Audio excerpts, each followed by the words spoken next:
If you own a cell phone, you could be giving out personal information without even knowing it. Companies can use your cell phone activity for marketing purposes.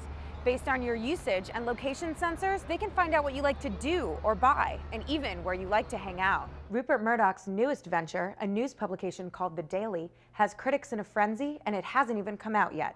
It's available only on the iPad and boasts a brand new 3D feature. The Transit Authority has set up cameras to monitor bus-only lanes in Midtown.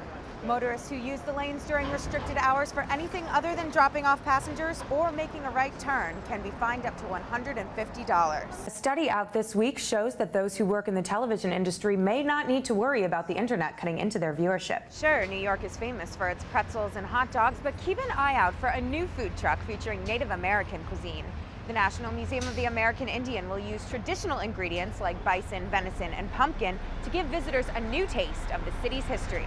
The charter school, Ross Global Academy, is set to close at the end of this school year because of poor student performance. Federal agents arrested 127 people today in a massive mafia takedown.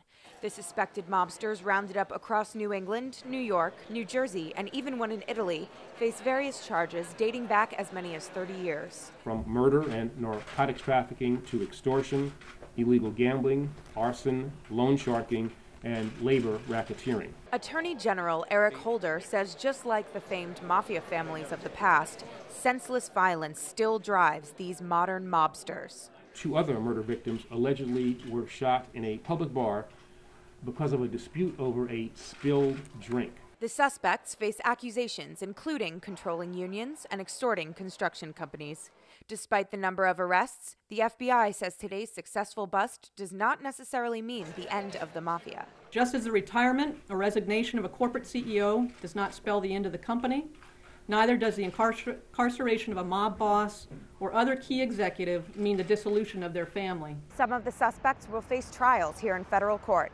These arrests mark the largest single-day operation against the mafia in FBI history. In Manhattan, Catherine Cast, News 5.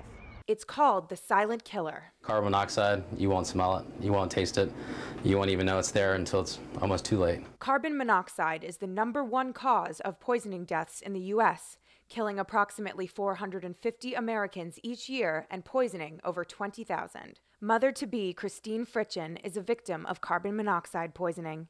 She worries what damage it did to her unborn baby. It's terribly frightening to know that we were so close to having a totally normal baby, and that those dreams that we had for him may not be able to come true. Carbon monoxide flooded Fritchen's home. It was as if someone had pulled a car into our basement boiler room and left it running for 6 hours. Carbon monoxide can leak into your home from any appliance that burns fuel, like your water heater or furnace, even your stove or oven. Symptoms of carbon monoxide poisoning may include headaches, dizziness, and fatigue. You just assume that you're sick, people around you are sick, because you've got flu in your home, when in fact it's actually poisoning. Carbon monoxide detectors outside sleeping areas and on each level of your home are the best defense against lethal fumes that you can't smell or see. Had we not had a carbon monoxide detector, we all would have died that night. 24 states, including New York, require carbon monoxide alarms in residential buildings. The detectors cost as little as $15, but could save precious lives. In Manhattan, Catherine Cast, News 5.